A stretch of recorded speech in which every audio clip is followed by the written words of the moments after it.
Ada ketakutan terhadap hutang yang bertambah dan bagaimana anak cucu kita membayarnya nanti. Ini yang saya heran. Ngapain mikir bagaimana anak cucu kita bayarnya nanti?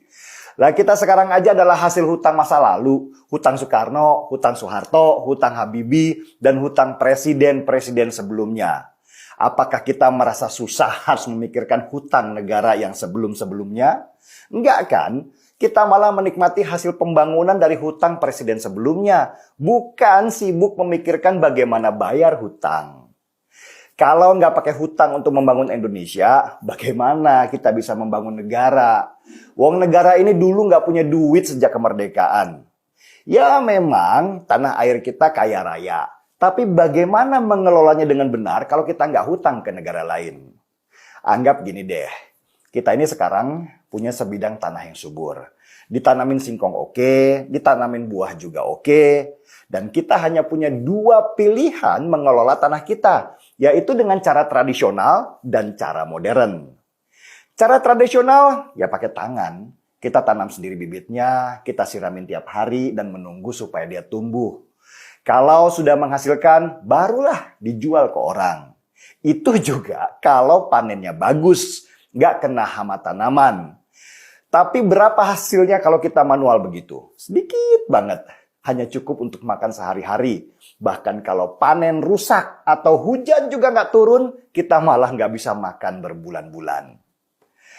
Pilihan kedua adalah kita harus membangun pertanian kita secara modern. Proses dari tanam bibit, penyiraman, semuanya pakai mesin. Dan supaya panen terjaga, kita harus bikin pengairan, bikin juga bendungan. Nanti kalau sudah panen, hasilnya nggak langsung dijual, tetapi diolah dulu jadi makanan supaya nilai singkong yang kita tanam naik menjadi lebih mahal. Nah, untuk membangun pertanian modern itu, kita harus ngapain? Ada dua pilihan lagi. Suruh negara luar datang untuk kelola tanah kita, dalam artian kita harus rela dong, cuma nunggu doang dengan bagi hasil yang dia tentukan. Atau kita kelola sendiri dengan pinjam uang ke negara lain supaya hasilnya 100% milik kita. Mana coba yang kita pilih? Untuk kasus ini Indonesia memilih berhutang. Catat ya, pinjam duit 1 juta rupiah misalnya untuk bangun pertanian modern dengan bunga yang rendah.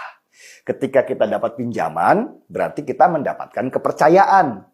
Kita bangunlah pertanian modern dengan hasil penjualan yang jauh lebih besar dari pertanian tradisional. Bendungan besar supaya pengairan kita terjaga. Kita bisa bangun gedung-gedung tinggi supaya tenaga kerja terserap dan banyak lagi.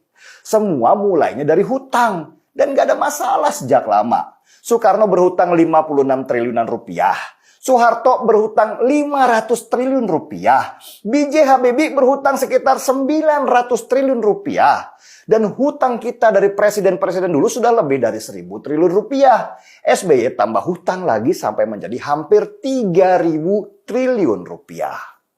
Apakah hidup kita semakin susah dengan hutang-hutang itu? Enggak kan? Malah kita semakin mudah dapat kerja, perjalanan lancar, keuangan kita oke-oke aja. Cuman ya kita harus bayar pajak, karena uang pajak kita juga untuk bayar bunga hutang.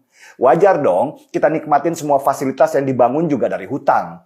Sampai kapan kita harus bayar pajak? Ya sampai kita matilah atau jatuh miskin, baru kita tidak ada kewajiban untuk membayar pajak.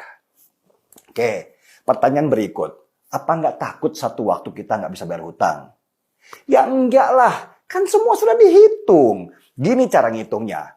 Kita tadi ya punya pendapatan 1 juta rupiah setiap bulan misalnya dari pertanian singkong. Nah, dari pendapatan 1 juta rupiah itulah kita punya ruang untuk berhutang sampai 30%-nya. Atau sampai maksimal 300 ribu rupiah. Masih kecil hutang kita kan dari pendapatan kita. Itu namanya rasio hutang terhadap PDB. Jadi aman. Dan itu yang netapin bukan presiden sendirian kok. Tapi juga bareng DPR. Jadi lucu kalau ada anggota DPR yang teriak, hutang bengkak gimana bayarnya? Lah wong partai lu sendiri kok yang setuju rasio hutang. Kok sekarang teriak sendirian? Apa supaya terkenal dan dapat suara? Jadi sebagai catatan kita di sini, hutang negara itu nggak sama dengan hutang di bank, atau hutang di koperasi, atau leasing motor. Kalau hutang di tempat-tempat itu pasti ada jaminan. Kalau nggak bisa bayar, kita disita rumah atau motornya. Hutang negara itu nggak ada jaminan aset yang disita. Jaminan terbesarnya adalah kepercayaan. Kalau kita nggak mau bayar, ya nggak ada negara yang mau hutangin kita lagi. Bisa susah sendiri kita karena nggak bisa membangun ekonomi lagi. Nah, kalau ada negara yang masih kasih hutang, berarti kepercayaan kita terjaga dan ekonomi kita baik-baik saja. Harusnya dengan penjelasan sederhana ini sudah pada mengerti ya. Kalau belum, ada dua kemungkinan. Belum paham atau benar-benar tidak mau paham karena sudah terlanjur benci.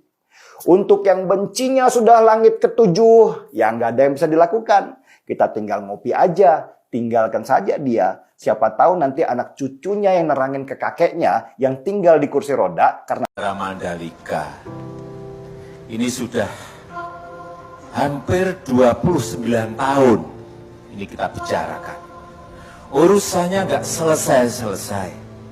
Urusannya nggak rampung-rampung. Karena apa? Pembebasan tanah, pembebasan lahan. Sehingga apa? Mengurangi kepercayaan investasi untuk masuk ke sini. Mengurangi kepercayaan investasi untuk masuk ke negara kita Indonesia. Wong sudah diinformasikan kok, pembebasannya belum rampung-rampung. Waktu saya ke sini saya tanyakan ke Pak Gubernur, ke Bupati, ke Dirut ITDC, problem sebenarnya apa sih? Apakah tanahnya terlalu mahal? Atau apakah masyarakat tidak mendukung? Saya tanya, ternyata masyarakat mendukung. Tanahnya juga, harga pembebasan lahan juga wajar. Terus apa? Saya kejar terus, kalau ada masalah pasti saya kejar terus sampai detail. Ini apa yang menyebabkan? Ternyata hanya selembar kertas sebetulnya. Payung hukum yang namanya impres untuk pembebasan lahan. Karena takut semuanya. Pak Gubernur takut, Pak Bupatinya takut. Kita rapat sekali di istana, rapat, keluar impres. Ya, setelah itu nggak ada 2 bulan, alhamdulillah pembebasan langsung lancar, bayar semuanya. Sehingga nggak perlu impor, itu nggak perlu sebetulnya LPG itu, karena bisa dibuat dari batu bara yang kita ini sangat melimpah.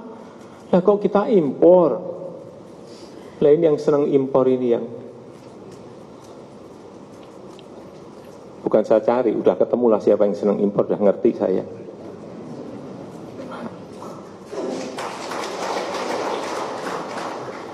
Hanya perlu saya ingatkan bolak-balik, hati-hati. Kamu hati-hati, saya ikuti kamu. Jangan menghalangi orang ingin membuat batu bara menjadi gas. Gara-gara kamu senang impor gas. Ketika merah darah Jokowi melebihi Soekarno. Kita ini bermusuhan dalam berbangsa dan bernegara. Ya inilah yang namanya negara demokrasi. Presiden Jokowi adalah hal unik dalam sejarah kekuasaan Indonesia. Ia datang bukan bagian dari oligarki, melainkan dari rakyat jelata, di mana kehadirannya muncul dengan cara yang jenaka, di mana di balik wajah lugunya itu tersembunyi kecerdasan dan mata intel yang menyelidiki bila sedang tertawa dan memandang seseorang. Selain itu, menurut Guru Besar Hukum Tata Negara Universitas Indonesia, Profesor Jimli Asidik, di antara para presiden Indonesia sebelumnya, Jokowilah satu-satunya presiden yang berdarah paling merah, bahkan melebihi presiden pertama, yakni Insinyur Soekarno. Papua asli di tanah Papua, orang Jawa 2 saja yang bangun Papua. 1, Gubernur Irian dulu, Pak Akob Sainal. Kedua, Bapak Jokowi.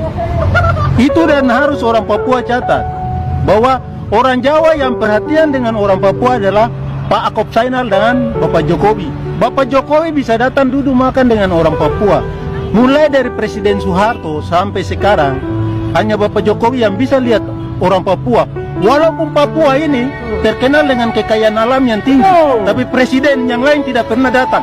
Dong anggap bahwa Papua ini anak tiri dan bukan bagian dari NKRI. Tapi hanya Jokowi yang rasakan bahwa orang Papua bagian dari republik ini. Itu. Saat ini Presiden Jokowi sudah membangun 4.000 km jalan, 40 pelabuhan, puluhan bandara, dan sebagainya.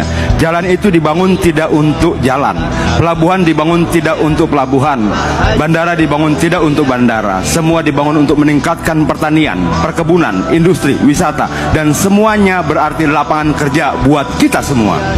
Semua berarti kesejahteraan buat kita semua. Tidak ada bangsa yang bisa dibangun secara instan. Membangun negara bukan sulap. Membangun negara bukan cuma omong besar. Membangun negara butuh kerja-kerja besar. Membangun negara butuh fakta dan kenyataan, bukan menebarkan hoaks bagi rakyat. Jokowi sedih, Indonesia dihargai dunia, tapi dikerdilkan di negeri sendiri. Sering saya sedih, posisi kita semakin dipandang oleh negara lain, tapi di negara sendiri dikerdilkan. Saya tidak ingin mental inferior, mental inlander, mental terjajah masih bercokol di dalam mentalitas bangsa kita. Ketemu bule saja kayak ketemu siapa gitu. Sedih kita kadang-kadang terlalu mendongak kayak gini. Sama-sama makan nasi juga.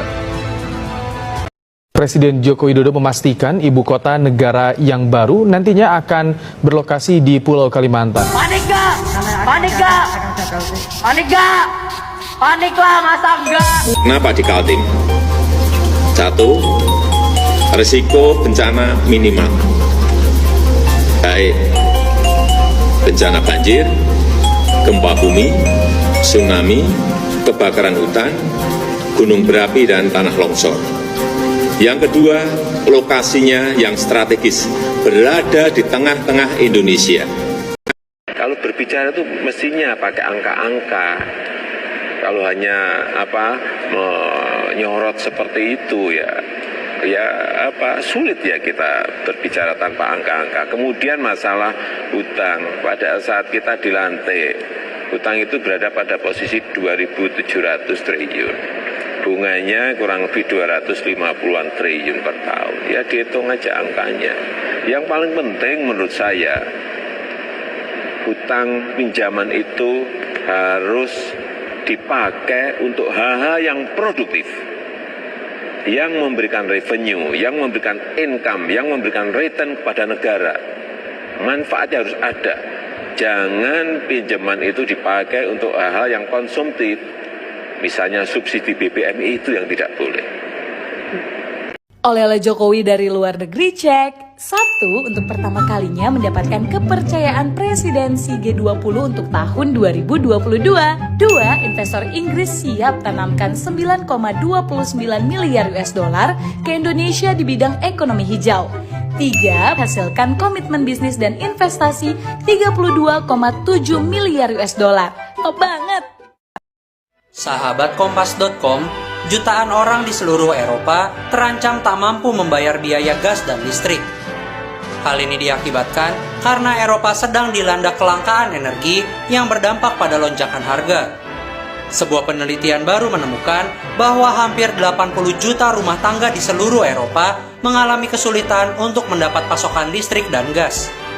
Sebenarnya, negara di Eropa yang memiliki masalah resmi kelangkaan energi hanya ada 4, yakni Prancis, Irlandia, Inggris, dan Slovakia. Namun, para ahli mengatakan bahwa masalahnya tersebar luas. Selain pandemi COVID-19, kenaikan harga energi juga menjadi peringatan akan meningkatnya masalah kemiskinan di Eropa. Saat ini, kenaikan harga energi mengancam banyak rumah tangga karena pendapatan yang menurun dan tagihan yang meningkat.